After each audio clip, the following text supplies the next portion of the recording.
সম্প্রতি পড়লাম একটি ওয়েস্টার্ন উপন্যাস বেপরোয়া মাসুদ আনোয়ারের। তো প্রথমেই ভেবেছিলাম এটা মাসুদ আনোয়ারের একটা ওনার নিজের লেখা বই, কিন্তু পরবর্তীতে যখন ভিতরের পৃষ্ঠা দেখলাম দেখি যে এটা একটা অনুবাদকৃত বই। আর এই অনুবাদকৃত বইটা আমার প্রথমবার পড়া, কারণ ওয়েস্টার্ন উপন্যাস ততটা পড়া হয় না। যদিও আগে পড়েছি তেমনটা মনেও নাই, তো এটা আমার হিসাবে বলতে গেলে প্রথম বই। আর এই বইটার কাহিনীটা আমার দুইটা ক্যাটাগরি মনে হয়েছে। একটা হচ্ছে ওয়েস্টার্ন ব্যাপার, তো গুলাগুলি অ্যাকশন ধর্মী এই ব্যাপারগুলো আছেই, সাথে এই যে একটু প্রচ্ছদের মধ্যে দেখতে পাচ্ছেন একটু হালকা সিনেমাটিক প্রেম কাহিনী, কিন্তু দেখা যায় যে নায়িকা যে আছে তার সাথে নায়কের ততটা মিল নাই, কিন্তু নায়িকার বিপদে সবসময় নায়কে এগিয়ে আসছেন, এই ধরনের ব্যাপার। তো গল্পটা এরকম যে ম্যাট রবার্টস নামে একজন স্বর্ণ খুঁজতে গিয়ে খনির মধ্যে এতটা ব্যস্ত হয়ে যায় যে শেষ পর্যন্ত দেখা যায় যে পরিবারকে সময় দিতে পারে না, অর্থাৎ তার যে মেয়ে তাকে দূরের একটা শহরে রেখে আসে, তো সেখানে হোস্টেলে থেকে পড়াশোনা করে।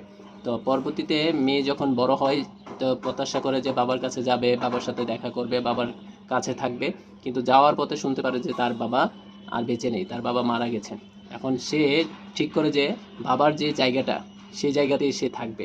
এখন সেখানে থাকতে গিয়ে দেখা যায় স্থানীয় কিছু মানুষের দ্বারা তাকে হামলা করা হয়, এবং প্রতিবার দেখা যায় তাকে উদ্ধার করে এখানে যে নায়ক চরিত্রটা জ্যাক, সে তো জ্যাকের যে আচরণ সেটা আবার নোরার ততটা পছন্দ হয় না, কিন্তু প্রত্যেকটা বার নোরা অর্থাৎ যে কেন্দ্রীয় চরিত্র মেয়েটা প্রত্যেকবার যখন বিপদে পড়ে জ্যাকই তাকে উদ্ধার করতে আসে।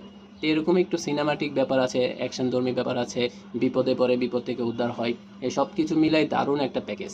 এবং এটা প্রায় 450 পৃষ্ঠার মতো একটা বই, কিন্তু দেখতে দেখা যাচ্ছে খুবই ছোট, কিন্তু পৃষ্ঠার পাতাগুলো খুবই পাতলা, তাই একটু ছোট দেখাচ্ছে।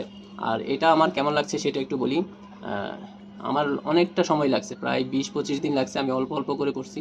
তো শেষ পর্যন্ত দেখা গেল যে আমার এটা একটা সিনেমাটিক, মানে একটা সিনেমা দেখার পর যখন মনে হয় না যে কাহিনীটা দারুণ হয়েছে, ওদের মিল হয়েছে, অ্যাকশন আছে, সব কিছু, অর্থাৎ একটা সিনেমাতে যা যা হয় সব কিছু আছে, এবং শেষ পর্যন্ত একটা দারুণ এন্ডিংও হয়েছে।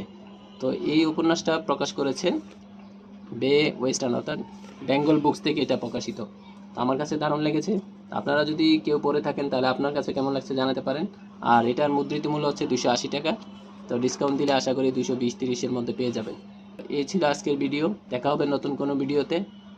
আল্লাহ হাফিজ।